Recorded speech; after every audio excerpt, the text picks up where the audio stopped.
বলা হতো সুপার লুপার কেলিয়া। এই সময় তারা নানা ধরনের আচার আচরণ করতো, যেরকম ভারতের মধ্যে ছিল যখন বৃষ্টি হয় না গায়ের মধ্যে ঠাডা মারতো, বিভিন্ন ধরনের বসন্ত উৎসবের নামে বিভিন্ন ধরনের জায়গায় যে তারা বিভিন্ন ধরনের আচার আচরণ করতো। ঠিক রোমানরা তাদের ক্ষেত খামার ফসল এবং যাদের স্ত্রী সন্তান কম হতো অথবা সন্তান সম্ভব হতো না, তাদের জন্য একটা লুপারকেলিয়া উৎসব করত।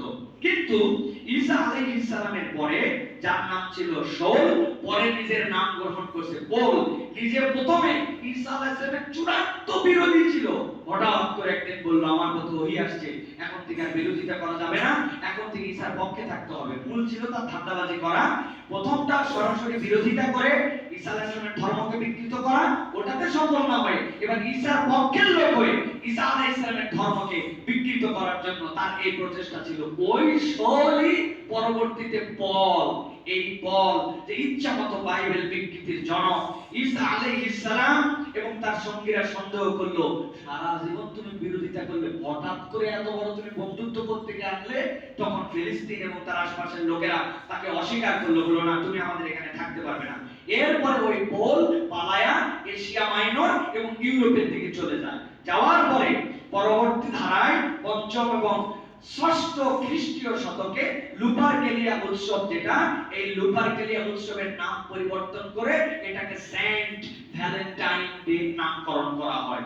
একান্তই খ্রিস্টান পৌত্তলিকদের, যারা খ্রিস্টান কিন্তু আল্লাহকে বিশ্বাসের সাথে সামঞ্জস্যপূর্ণ নয়, ওই পৌত্তলিকদের ধর্মীয় বিশ্বাসের একটা অনুষ্ঠান, যেটা লুপারকেলিয়া থেকে পরিবর্তিত হয়ে ভ্যালেন্টাইন ডে তে রূপান্তর হয়েছে।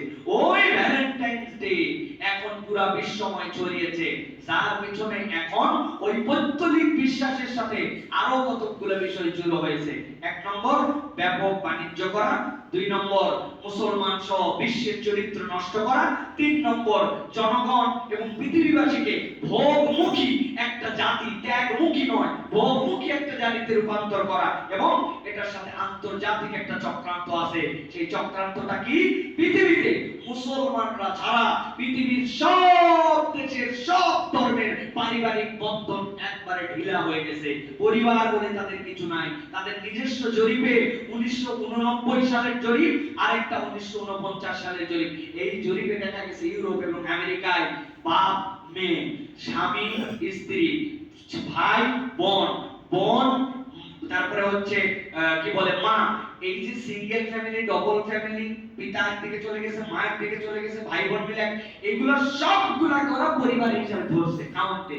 ধরার পরেও তাদের পারিবারিক ভিত্তি মাত্র 49 থেকে 57% পর্যন্ত, তাদের কোনো পরিবার নাই।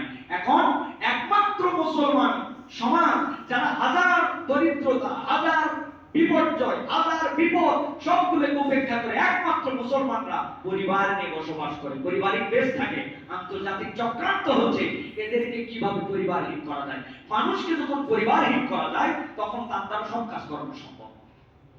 সামাজিকতা যখন বিবর্তিত হয়ে যায়, সব কাজ করা সম্ভব। এই আন্তর্জাতিক ষড়যন্ত্রে পরবর্তীতে এই যে আমাদের মধ্যে এই সকল কার্যক্রম ঢুকানো হয়েছে, যেটাকে আপনি মনে করতেছেন বিশ্ব ভালোবাসা দিবস, বিশ্বাস করেন, আপনি গুগল করেন, আপনি ইতিহাস সার্চ করেন, আপনি হয়তো বলতে পারেন যে আমি তো ওই উদ্দেশ্যে করি না। আপনি কোন উদ্দেশ্য করেন?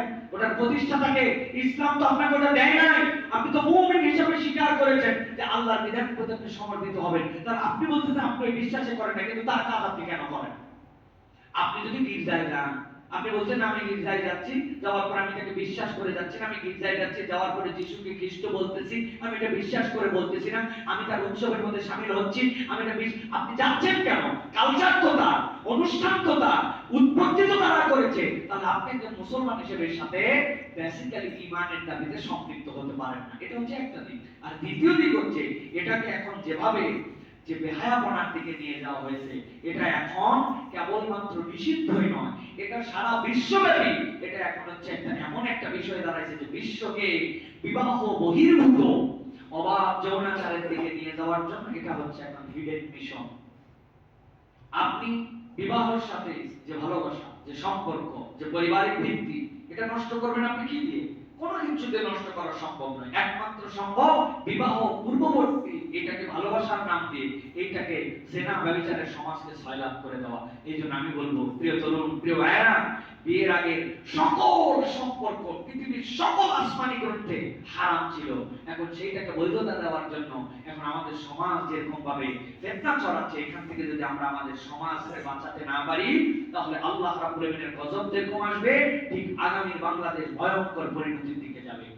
কতগুলো এজেন্ডা বাস্তবায়নকারী দল এর সাথে সম্পৃক্ত হয়ে আছে। তারা মুসলমানের তাহজিব তামাদ্দুন যেখানে, তাদের বিরোধিতা সেখানে।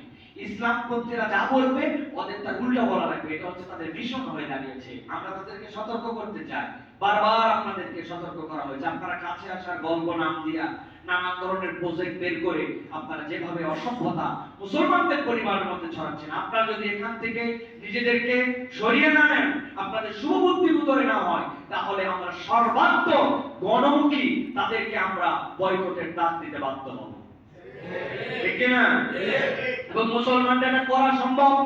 আমরা আমাদের বক্তব্যে, আমাদের প্ররোচনায় আমরা যেভাবে পয়লা বৈশাখের নামে যে সকল বেহায়াপনা, অবৈজ্ঞানিক যে সকল কার্যক্রম, ওইগুলাতে এখন 40-50 জন লোকের বাইরে যারা আমাদের যুবকরা, তরুণরা, বিশ্ববিদ্যালয় পড়ুয়ারা, অত ইসলামপন্থীরা, তারাও বলতেছে যে এই সকল কিসের মঙ্গল শোভাযাত্রা, এইগুলোর সাথে না আছে কোনো বিজ্ঞানের সম্পর্ক, না আছে বাঙালির সম্পর্ক, এগুলা ভুয়া, ইসলামের বিপক্ষে একটা কাউন্টার দেওয়া। এই বোধ কিন্তু পুরো বাংলাদেশ আলহামদুলিল্লাহ 90% মুসলমান একসেপ্ট করেছে। ঠিক কি না ভাই? এই একই রকম ভাবে এই কার্যক্রমে যে সকল তরুণদেরকে সম্পৃক্ত করার জন্য যারা প্ররোচনা দিচ্ছে, প্যাকেজ ঘোষণা করতেছে, নানান কিছু করতেছে, আপনাদেরকে আমরা বহুবার বলেছি, কিন্তু আপনারা যদি সতর্ক না হন, আগামী বাংলাদেশে ফাহিশা মুক্ত করার জন্য আমরা তাদেরকে ডাইরেক্ট বয়কটের ডাক দেব। ওই বয়কটের ডাককে সমর্থন যারা করবে না, তাদেরকেও আমরা বয়কট করব। ঠিক কি না? ইনশাআল্লাহ এটা সম্ভব। ইনশাআল্লাহ প্রিয় ভাইরা, আল্লাহ বলতেছেন কুলিন্নামা হারামা রাব্বুল ফাওয়াহিশ মা যাহারা মিনহা ওয়া মা বাতান। আল্লাহ প্রকাশ্য অপ্রকাশ্য সব ধরনের বেহায়াপনাকে আল্লাহ নিষিদ্ধ করেছেন। আপনি দেখতেছেন না এই দেশে বেহায়াপনার কারণে কি হচ্ছে? আপনি খোঁজ পাচ্ছেন না, আপনি বিয়ে করতে দিবেন না 18 বছর না হলে, কিন্তু মেয়ে 12 বছর হলে পালায় যেতে পারবে, সেটাতে আপনার কোনো আপত্তি থাকবে না। ওই পালানোর পরে তারপরে যখন আমার ফেরত আসবে, ফেরত আসার পরে আপনি তখন কলাম লিখবেন, আহা এর কি বেঁচে থাকার অধিকার না, একে বিয়ে দিয়ে এখনই আপনারা তাকে শেষ একটা কোচিং নাম ঝরিয়ে ফেলবেন। কত বড় বদমাইশ না, এরা হচ্ছে বেহায়ার প্রমাণকারী। ইসলাম বলতেছে বালেগ হয়ে গেছে, বালেগা হয়ে গেছে, বাপ মা যদি মনে করে বিয়ে দিবে, বিয়ের জন্য বয়স কি? একজন মেয়ে তো এরকম হতে পারে 18 কেন 24 বছর বয়সেও তার ফিজিক্যাল কন্ডিশন ভালো না, তাহলে তার জন্য বিয়ে দেওয়ার জন্য আরো দেরি করতে পারে তার বাপ মা। আরেকজন যদি মনে করে 15 বছর উপযুক্ত হয়ে গেছে, তাকে বিয়ে দিয়ে দিবে। এর জন্য আপনি যে নিয়ম কানুন বানাইছেন, ওটা আল্লাহর দেওয়া নিয়ম নয়। আল্লাহর নিয়মের খেলাফ যেখানে, পৃথিবীর অশান্তি সেখানে। ঠিক কি না? ক্লিয়ার কনসেপ্ট এটা বুঝতে হবে। এইজন্য আল্লাহ রাব্বুল আলামিন বলছেন ওয়ালা তাকরাবুজ জিনা ইন্নাহু কানা ফাহিশাতুন ওয়া সাআ সাবিলা। আল্লাহ বলতেছেন জিনা তো দূরের কথা, ওয়ালা তাকরাবুজ জিনা, জিনা ধারে কাছেও যাবে না, জিনা অনেক পরে, জিনা নৈকট্য অর্জন করো না। এই যে বিবাহ বহির্ভূত আমাদের যে কালচার দাঁড়াইছে, আমাদের যে ফ্যাশন দাঁড়িয়ে গেছে আমাদের জন্য, বিয়ের আগে তাদের সাথে অবাধ মেলামেশা, এটা আপনার আমার পরিবার থেকে যদি আমরা এটার বিপক্ষে স্টেপ না নেই, তাহলে এটার জন্য কান্ট্রি কখনো আইন বানাতে পারবে না। পরিবারগুলোতে আপনার মেয়ে, আমার মেয়ে, আপনার বোন, আমার বোন, আপনার ভাতিজি, আমার ভাতিজি, আপনার ভাগ্নি, আমার ভাগ্নি, আপনার ভাগনা, আমার ভাগনা, আপনার ছেলে, আমার ছেলে, আপনার পরিবার, আমার পরিবার, এই যে পারিবারিক বন্ধন, এই বন্ধন ইসলাম আমাদেরকে দায়িত্ব দিয়েছে। আমরা যদি